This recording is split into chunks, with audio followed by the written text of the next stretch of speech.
All right, Joe. So welcome back. We're going to do 4.5 today, and that is just the function of political boundaries. Here's some of the stuff we're going to be looking at, and you can pause this and read over everything. But this is kind of always going to be the gist of what we're doing, like seeing during understanding. So political boundaries and divisions of governance between states and within them reflect balances of power, and that's important. So looking at different balances of power that have been either negotiated between countries or imposed by one country on another. And so our vocab, sorry about that, our vocab for the day for this unit definitely defined, delimited, demarcated, administered boundaries. Uh, let's see, going to look at some land and maritime boundaries, and then this last one, this is UN. Whoops, how about that? You'll see it abbreviated like that, UNCLOS. And so that's just looking at the laws of the sea. So let's go ahead and get started. So when we look at just boundaries in general, the purpose of a boundary is to show the limits of political power. All right. So let's just check off these real quick. So if you think about boundaries defining and enforcing territoriality, this is the boundary between Palestine and Israel. And so this is the extreme example of boundaries because, a lot of them are relatively benign, not fought over, not nearly as much tension around most boundaries as compared to this one. But, if you think about this boundary and think about territoriality and people's sense of willingness to fight for a place and their sense of belonging to a place, that would definitely be part of it. Boundaries do help create a sense of place, saying, hey, here we are in Tucson, here's kind of the boundaries of the US or whatever. Uh, they do regulate and control people, businesses, and resources within a jurisdiction. So if you think about the United States, the boundaries of the United States, the laws of the United States apply within the boundaries of that state. And so, uh, the boundaries have a significant impact. Once you cross over the boundary in Nogales from the U.S. to Mexico, the control of the U.S. government goes away and is picked up by control of another government.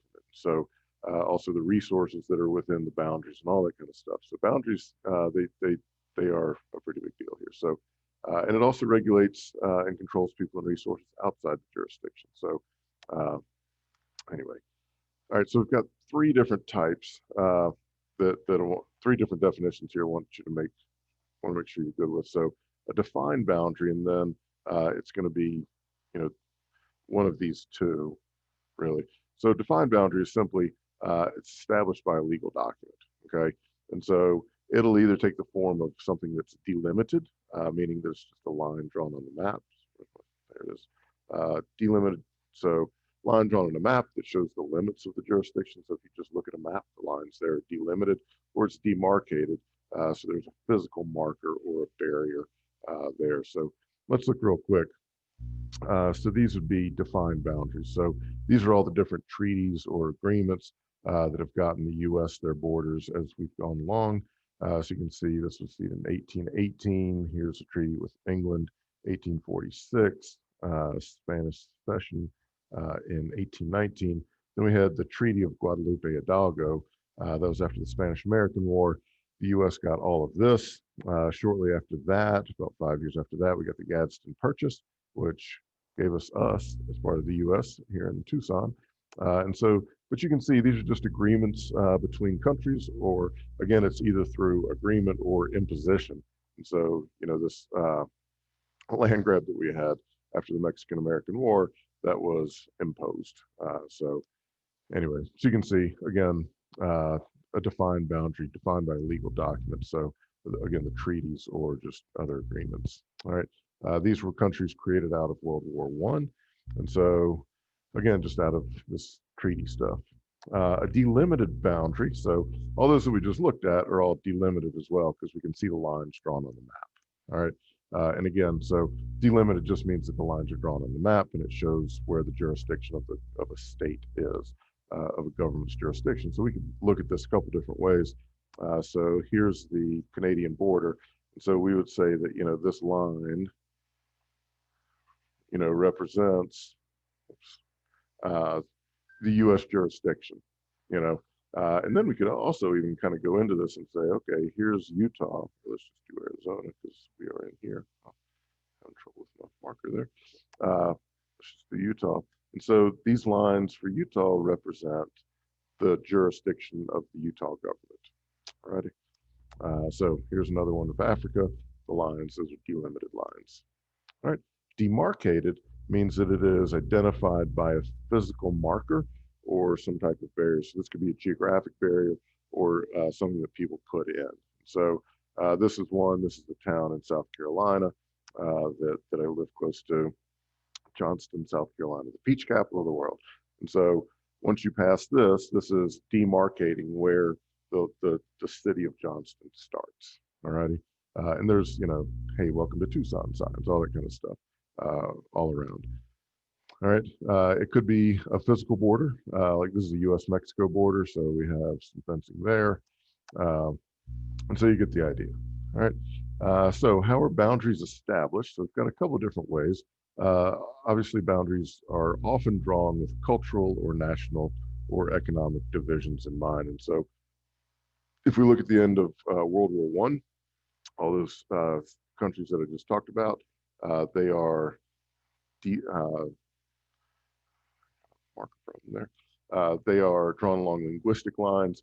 India and Pakistan, definitely along cultural lines, religious lines, lines drawn within nations. We've talked about that a lot. I'm going to show you images here in a second. And there's also economic divisions that we'll look at. So take a look at this one. This is boundaries drawn along linguistic lines. And so after World War I, we have all these new lines being drawn. This is the border between Pakistan and India.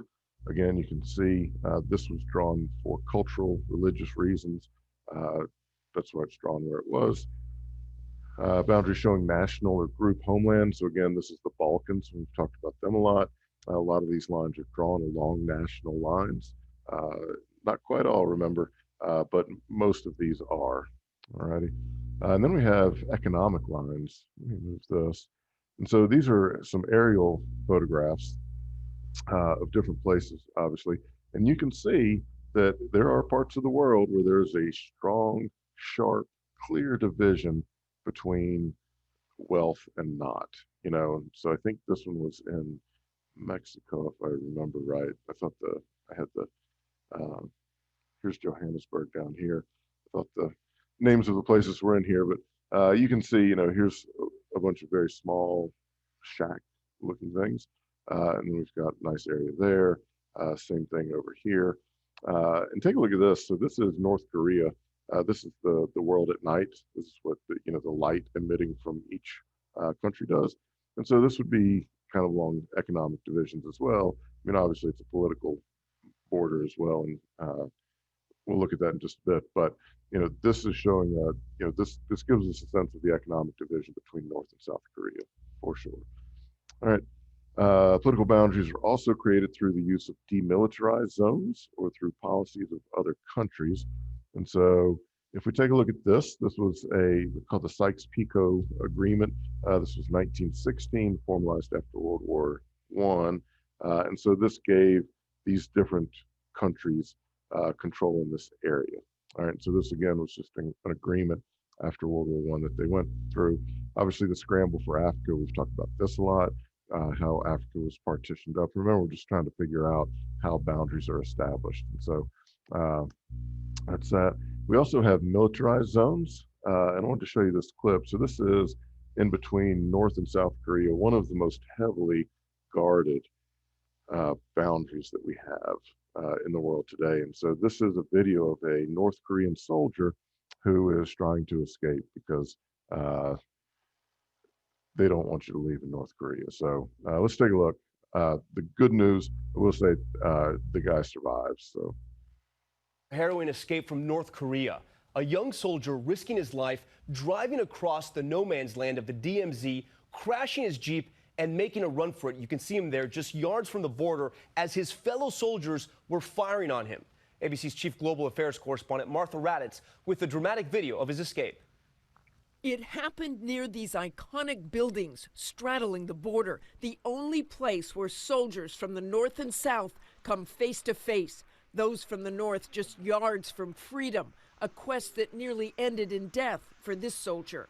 Behind the wheel of a military jeep, the 24-year-old barrels towards the south, his fellow North Korean soldiers in hot pursuit. There's landmines, there are multiple sets of fences, electrified fences, so it's not easy to get across. The jeep crashes into a ditch, the border so close. He breaks into a run as North Korean guards open fire. Dozens of rounds aimed at the defector, 5 or 6 ripping into him as he crosses the dividing line. Critically wounded, these infrared images show what happens next. South Korean soldiers stay low, avoiding fire, crawling towards the defector.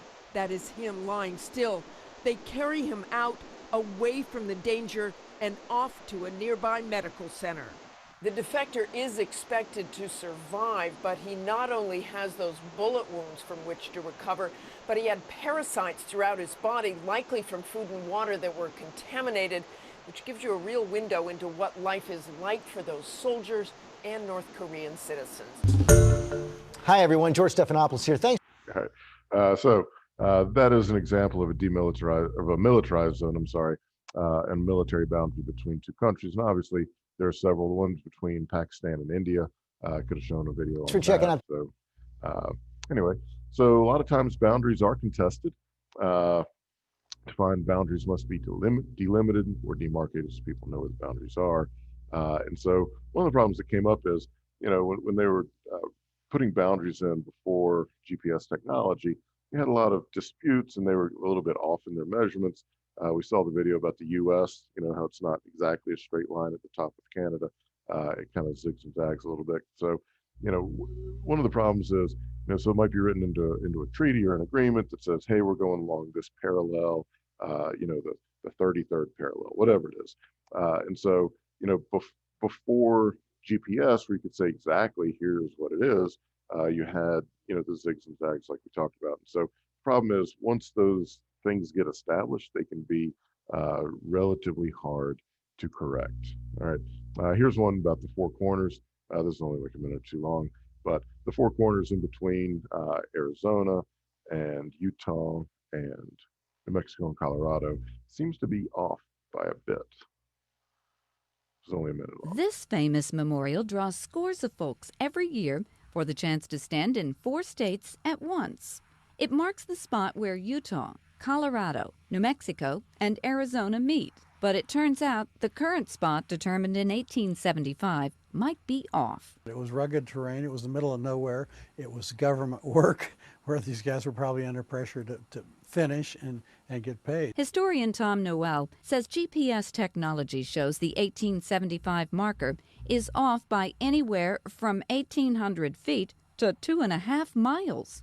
Officials in Colorado aren't buying it. We might find a foot or two difference, but I certainly wouldn't imagine they could be 2.5 miles off. There's no word on if the marker will be moved, but as far as Colorado stands, the unique intersection is in the right spot. As far as I know, and everything that I see, it's exactly where it needs to be. Shirley Smith, The Associated Press. This famous...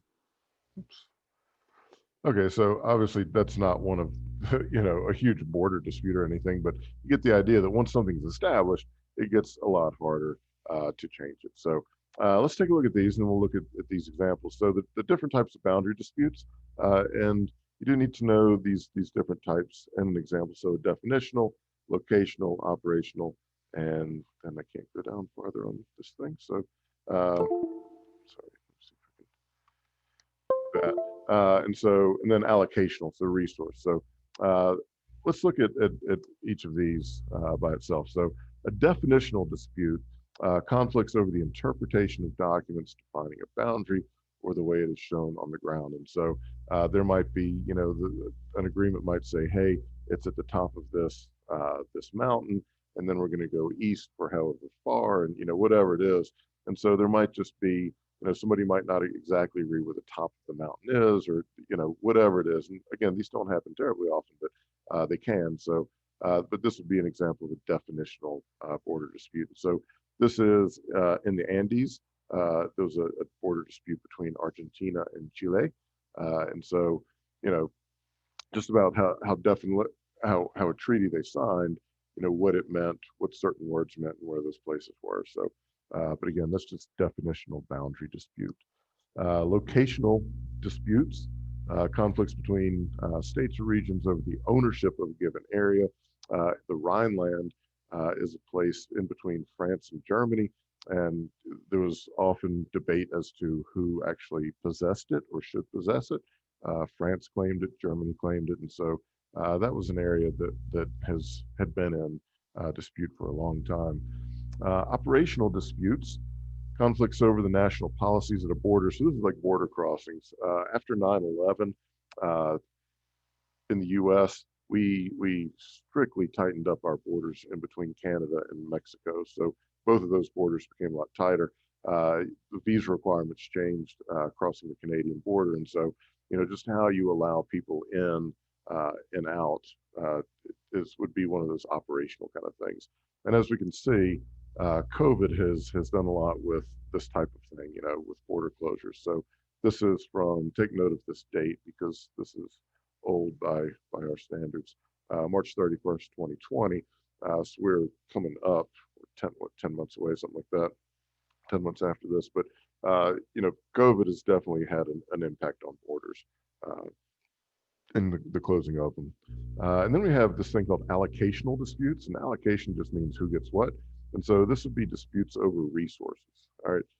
And these can be pretty contested because the resource, access to resources, access to wealth. And so there was in 1991, there was a war in Iraq. Iraq invaded Kuwait. So here's Iraq here. They invaded Kuwait. And one of their reasons they said was that the Ramallah oil fields, that Kuwait was saying, that, hey, they're going to drill in here and they might be taking oil from this field. And Kuwait would say, hey, that's ours.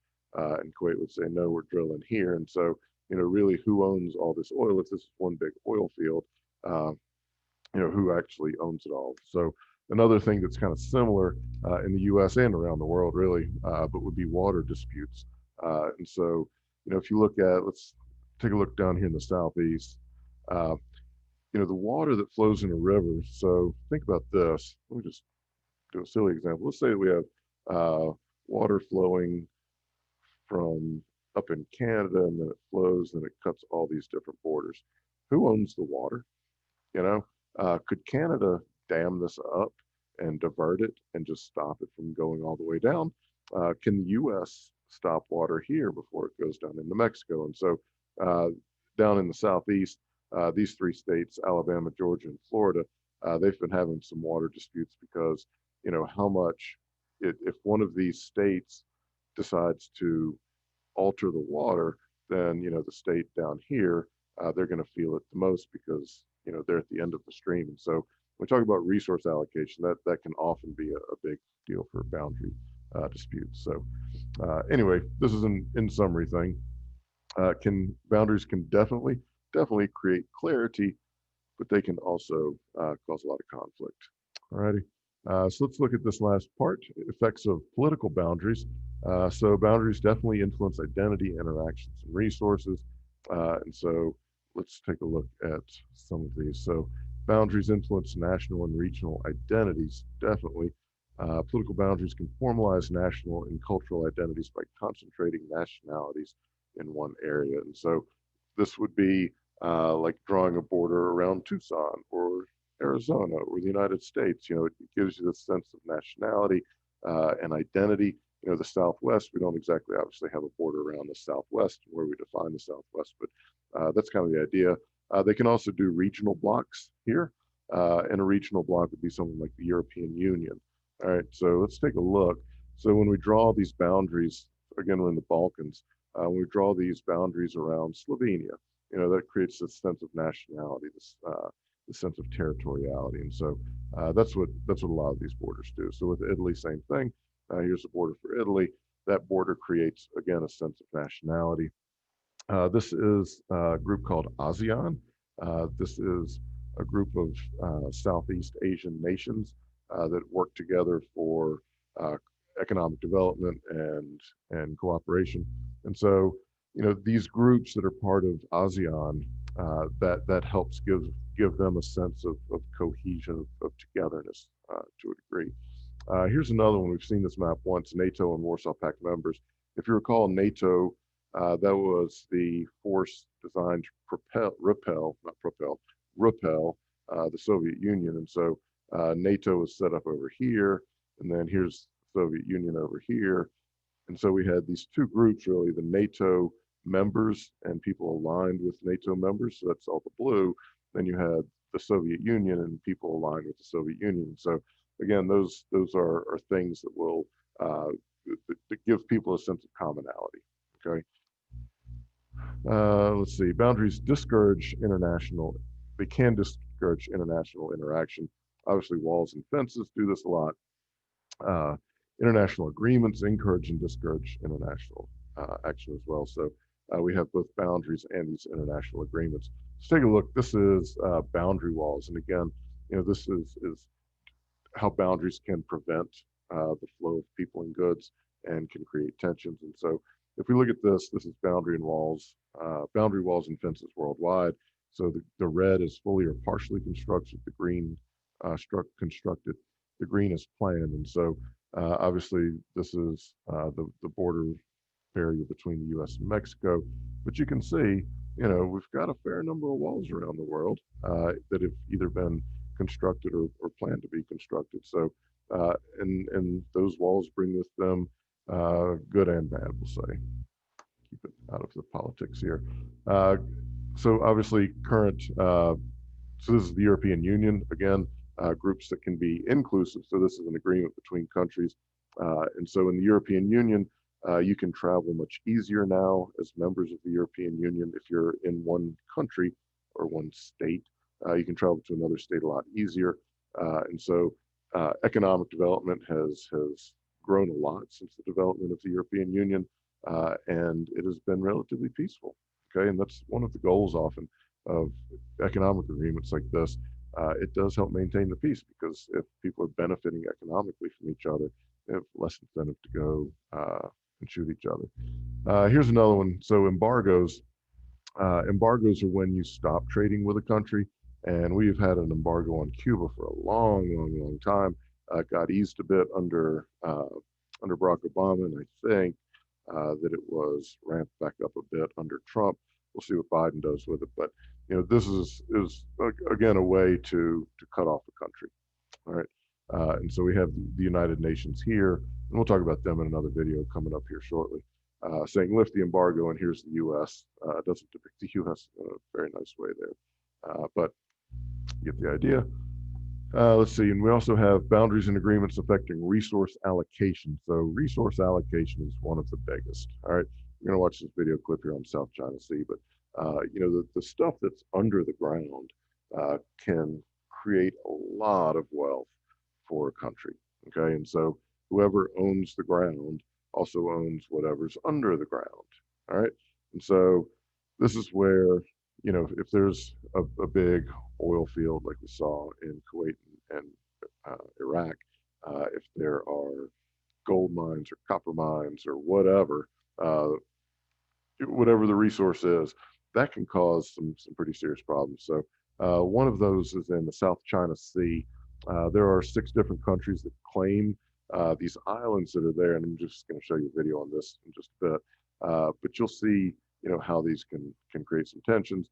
And then in the Arctic, there are some problems because there are different interpretations of where those boundaries are, and there are resources in the Arctic. And as global warming keeps happening, it's more likely that things are going to start to move north, and those resources will become more accessible. And so, that can cause some conflicts as well. All right, so we'll watch this one on South China Sea in just a little bit. The last thing is this thing called UNCLOS. It is United Nations Convention on the Law of the Sea. And so, if you're out in the middle of the ocean, nobody owns that. And so they tried to figure out, because here was kind of a problem. So let's say that this is the U.S., right? And they discover oil field right here. and the U.S. wants to drill for it, but somebody else, say USSR, not quite.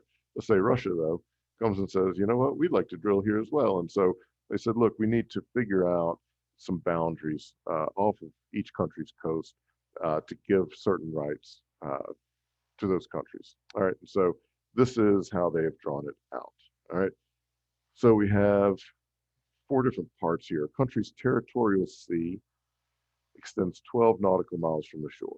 All right, so this is unlimited jurisdiction. So if this is the shore, then this would be 12 miles here. And so they have unlimited jurisdictions, just like it would be on land over here, right? So anything happens within these 12 miles, they can do whatever they want. All right. Then we have a group area called the contiguous zone. So this is from 12 to 24. All right.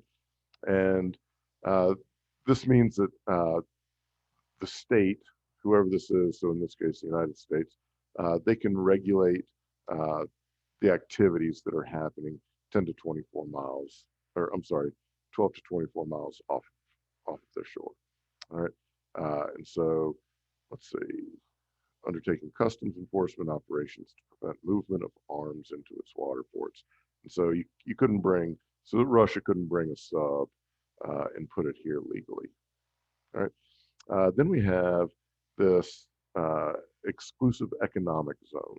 All right. So this goes all the way out from to here. All right. So this is 200 nautical miles all the way in. And so any resources that are in this area belong to that country. All right. So country's exclusive economic zone. So it could be 200 to 350. So retain exclusive sovereignty over exploring, exploiting, and conserving all natural resources. So whatever is found 200 to 350 miles outside of off the coast is that country's resources. All right. And then once we get out here, what they call the high sea, this is anybody's. Anybody can travel. All right. It's international waters. All righty. Here's another just example of what it looks like. So again, here's our first 12 miles. This is just basically like land. There's a contiguous zone, and then going up to the exclusive economic zones, 200 miles. So you get the idea. All right, so I've got 2 videos to show you. This one I definitely want you to watch. This is depicting the South China Sea. This one's about 8 minutes, I think. Then I've got one on the boundary, the border between Haiti and the Dominican Republic. It's about 15 minutes long. I'd like for you to stick around for that one as well, because it gives you a good sense of the 2 different countries. Just leave it at that. So here's the first one.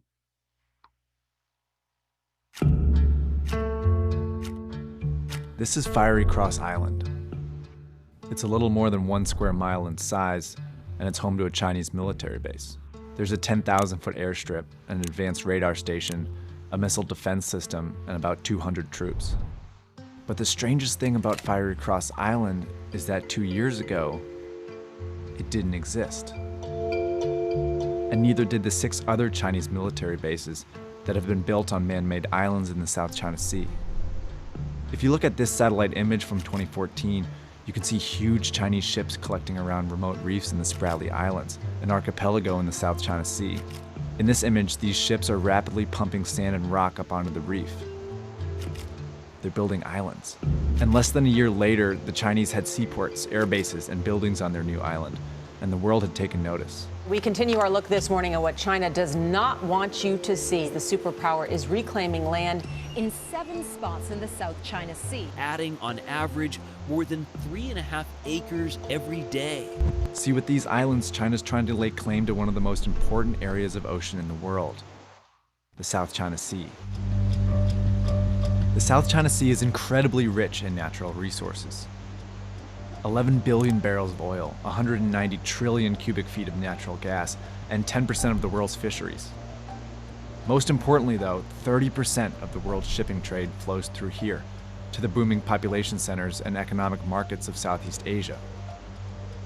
It's an extremely important body of water, and right now 5 countries lay claim to some part of it. Now most countries base their claim off the UN Law of the Seas, which says a country's territorial waters extend 200 miles off their shore, an area called the Exclusive Economic Zone, or EEZ. Countries have exclusive rights to all the resources and trade in their EEZ. It's their sovereign territory. So for example, any oil that's found within 200 miles off the coast of Vietnam belongs exclusively to Vietnam. But any area that isn't in an EEZ is regarded as international waters, and it falls under UN maritime law, which means everybody shares it. Now, every country in the South China Sea region uses this 200-mile EEZ threshold to determine its claims. All except China. China argues they have a historical claim to the South China Sea, dating back to naval expeditions in the 15th century. And they mark it using a really confusing border called the Nine-Dash Line. Following World War II, Japan, who had dominated the entire region, lost all control of its surrounding seas. China used the moment to claim the South China Sea by drawing this imprecise line on the map that encompassed 90% of the South China Sea. It became known as the Nine-Dash Line. And when the UN established the 200-mile EEZ in 1973, China stuck to its own line, refusing to clarify its boundaries and ignoring claims by other countries. Now that brings us to the Spratly Islands. It's a remote, barely inhabited cluster of islands currently claimed by China, Vietnam, the Philippines, and Malaysia. The Spratlys are both geographically and symbolically at the heart of the South China Sea. That's because any country that can claim the Spratly Islands can extend their EEZs to include them, and gain exclusive rights to the surrounding territory. But it's really hard to legitimately claim uninhabited piles of sand, so a few nations have built small buildings and ports on their claimed islands, and even stuck a few people there. But China believes all of the Spratly Islands belong to them, which brings us back to why they're building islands there. Installing military bases on these new artificial islands took the dispute to a whole new level, showing how China is potentially willing to defend its claims with force. Now this is about when the United States took notice. While the US has no claim in the South China Sea, it is the world's lone superpower and uses its massive navy to defend international waters. But China sees the US presence in the area as an encroachment in their backyard. When a US destroyer ship sailed just 12 miles off the shore of one of China's man-made islands in the Spratlys, China sent out their own destroyer and a patrol boat as a warning. China's building these islands in order to increase control around the surrounding waters, using a strategy that they've deemed the cabbage strategy, where they surround a contested island with as many ships as possible. In May of 2013, China sent several ships to Ayungin Shoal, which is just 105 nautical miles off the coast of the Philippines, well within that 200-mile EEZ. The Philippines has 8 soldiers stationed there. Like wrapping leaves around a cabbage, the Chinese sealed off the Philippines' access to Ayungin Shoal with fishing boats, surveillance ships, and Navy destroyers, creating a blockade so that the Filipinos can't receive shipments of food and supplies. By building their own man-made islands, China is essentially building naval bases. The more islands they have, the more ships they can support, and the more territory they can slowly take control of. And the Chinese cautiously use the cabbage strategy in the Spratly Islands, taking over contested territory, but in small steps, avoiding the possibility of igniting a bigger conflict. But the disputes are intensifying. Countries are now actively arresting trespassers in waters that they claim. And China could go a step further. Since 2015, they've threatened to declare an air identification zone above the South China Sea, declaring that all aircraft that fly through it would need Chinese permission. Now, publicly, China insists that their intentions are not militaristic, but their actions say otherwise, and it's heightening tensions in the region. Steve Bannon, who sits on the U.S. National Security Council and who is one of President Trump's closest advisors, is almost certain that the U.S. will go to war in the South China Sea. We're going to war in the South China Sea. I was a sailor there, a naval officer. We're going to war in the South China Sea in 5 to 10 years, aren't we? There's no doubt about it. But for now, the disputes remain only in the legal and diplomatic realms that only occasionally break into minor clashes. In July 2016, the International Court at The Hague ruled in favor of the Philippines, who charged China with invading their rightful territory in the South China Sea.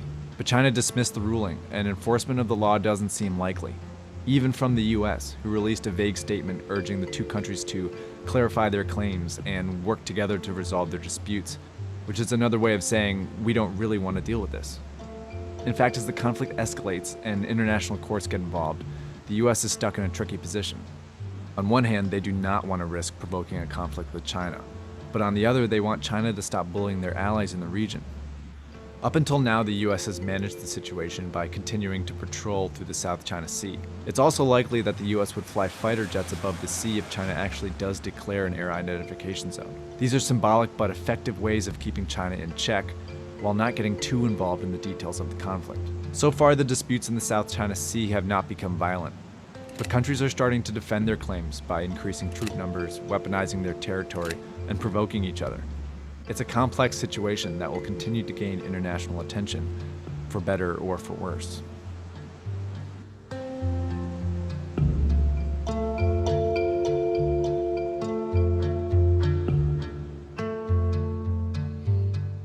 right, so that is definitely one that you're going to be required to know. Alrighty. So this next one is about, again, Haiti and Dominican Republic, and just a little bit of background.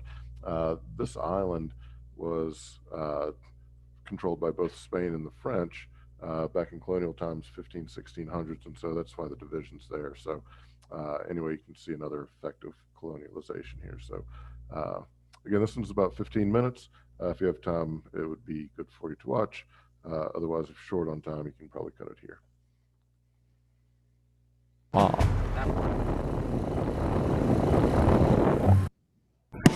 Pause here. I'm driving on the road that separates Haiti from the Dominican Republic. Right here. It's the border that divides two very different countries.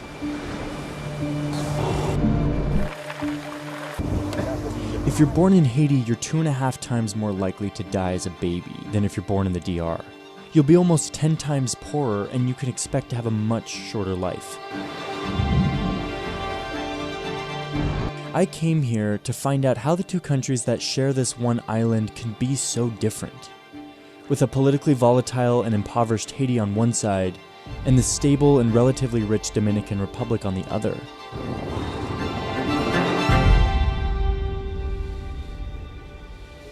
How did this line produce two totally different worlds?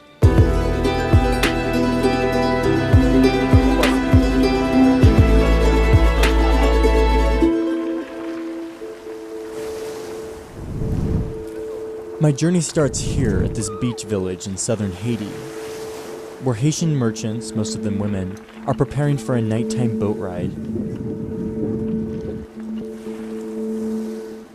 The women boarding this boat have one goal: to make it to the border where they will be let into a Dominican market to buy and sell goods before returning to their villages.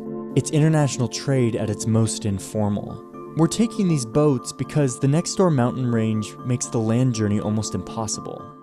These worn-out wooden boats have been making this exact journey twice per week for decades, and yet the process remains chaotic and unorganized, as if it's happening for the first time.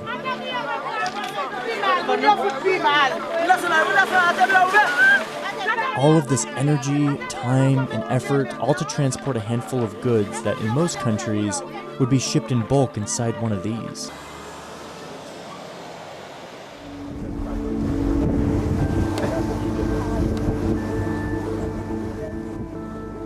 We make this 7-hour journey to the border town, arriving around 4 a.m.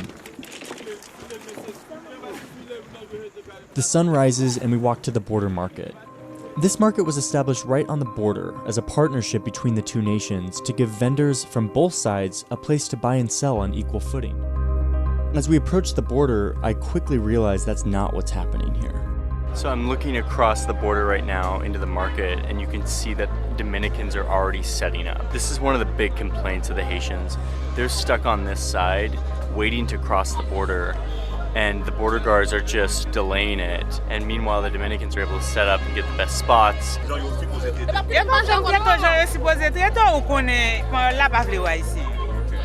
These Haitians come from miles away on this grueling boat journey that I know now firsthand is very grueling, and they get to the border and the guards stop them for no reason. It's supposed to open it up for everyone at the same time.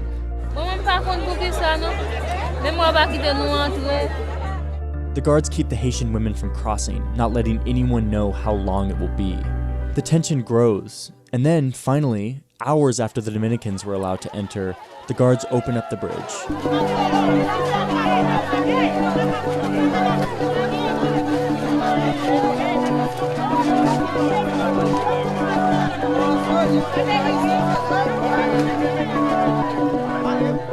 They buy and sell for the day before returning to the boats to make the journey home. The grueling boat journey, the senseless discrimination, it embodies the asymmetry that exists on this island. Watching it happen, it's impossible not to ask how it got like this.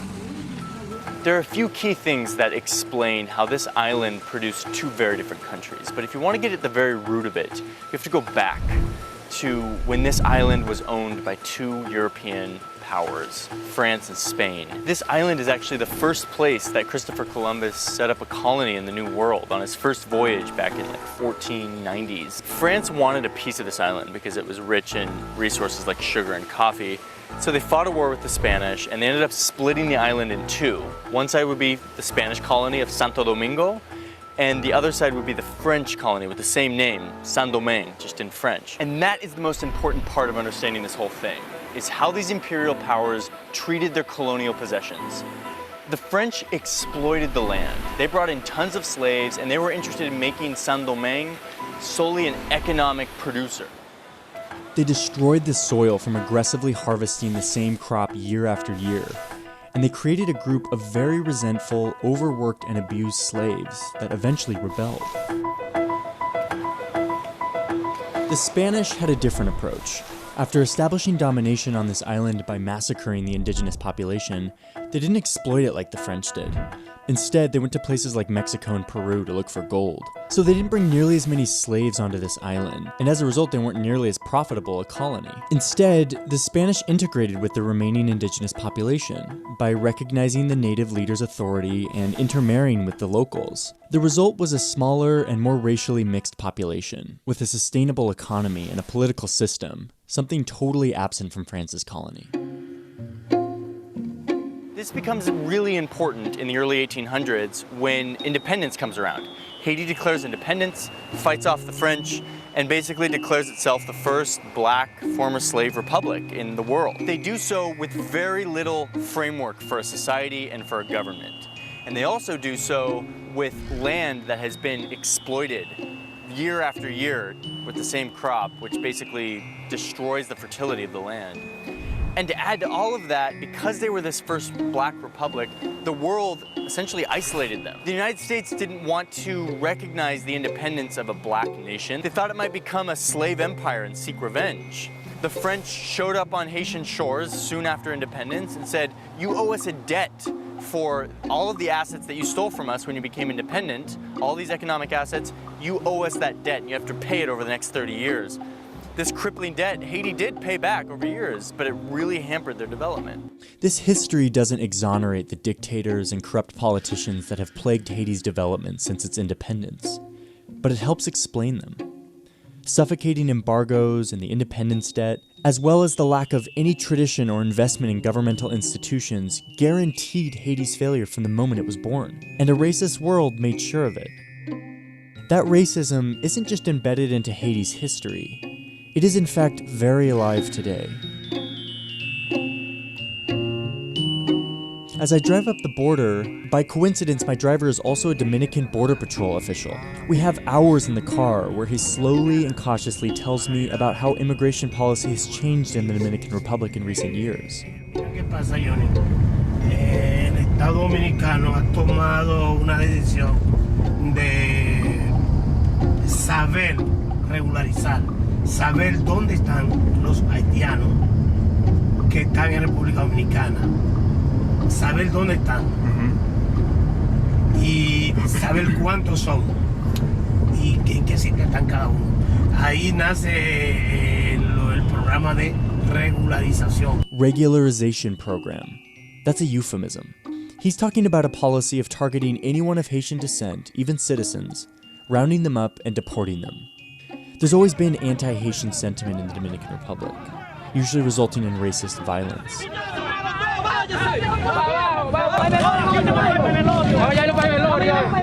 But since 2010, that sentiment has been seeping into legislation. The Dominican Constitution that was drafted in 1929 says that anyone born in the country is automatically a citizen, even if your parents were undocumented immigrants. This is the same in places like the United States. But the DR rewrote its constitution in 2010 to only give citizenship to those born on DR soil to legal residents. Then in 2013, the High Court in the DR ruled that this new definition would be applied retroactively, all the way back to 1929, meaning any citizen who had been born in the DR to undocumented parents would have their citizenship revoked. More than 200,000 Dominican citizens were suddenly stateless.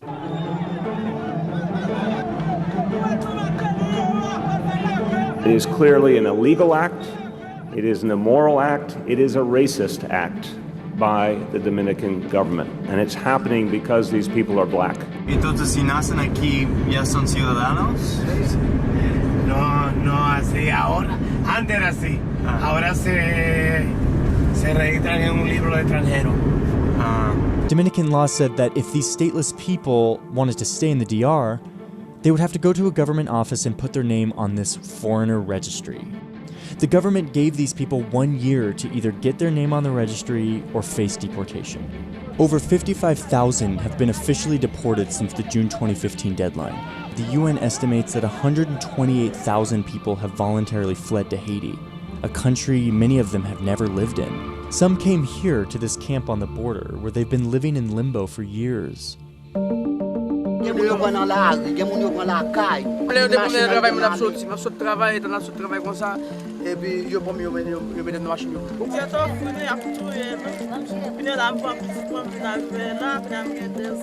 Having 200,000 people being able to vote in an election could change an outcome.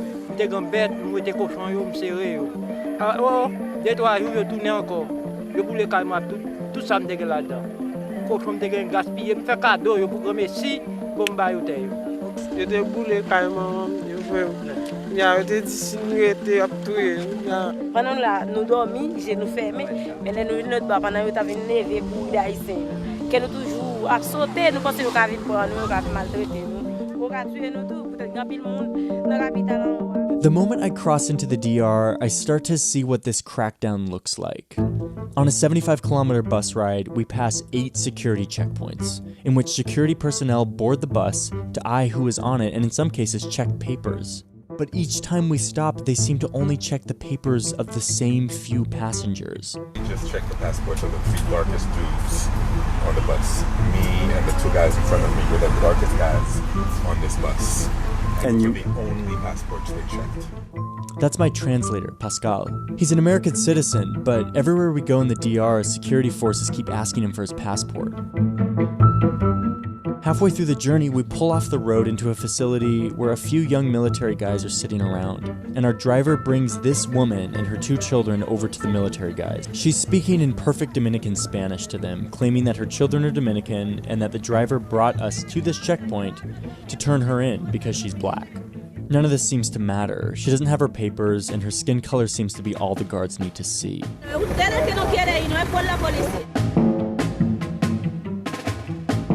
Haiti's land and people were abused when it was a colony of slaves. The world then shunned it with embargoes and independence debts when it was a new nation. And today, Haitians in the DR experience racism that is overt enough to be enshrined in law.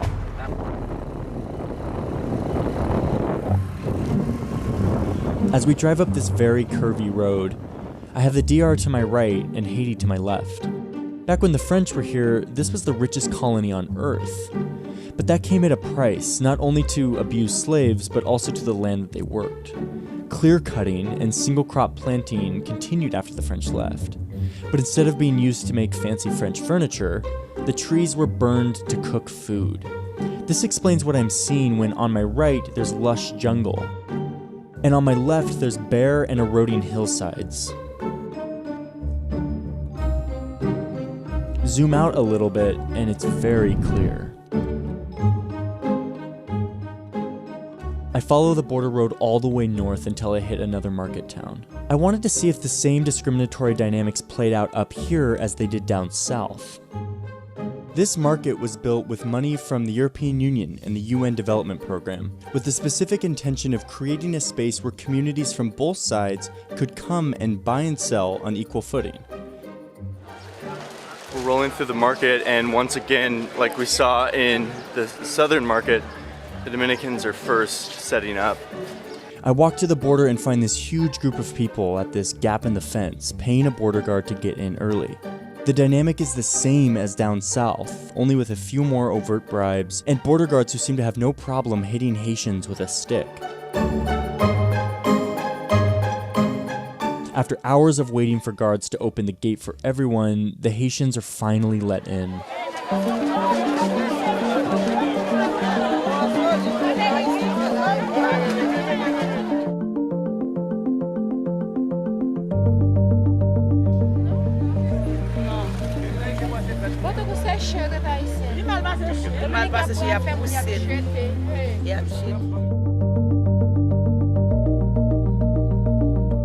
Et puis, il y a battu Haïtien, puis mal son chien.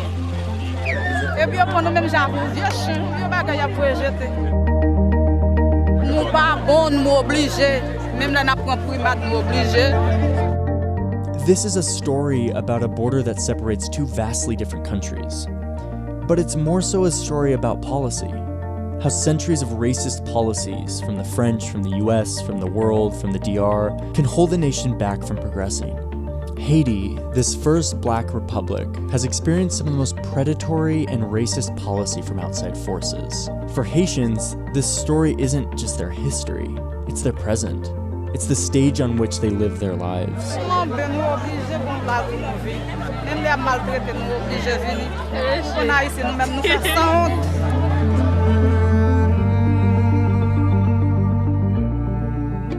So I want to say a big thank you to Lululemon, who is a sponsor for Borders. They sent me these ABC pants, which are these really versatile, flexible pants. They're super sturdy, and they're meant to be basically used for hiking and for activewear, but also around the house when I'm just kind of hanging out.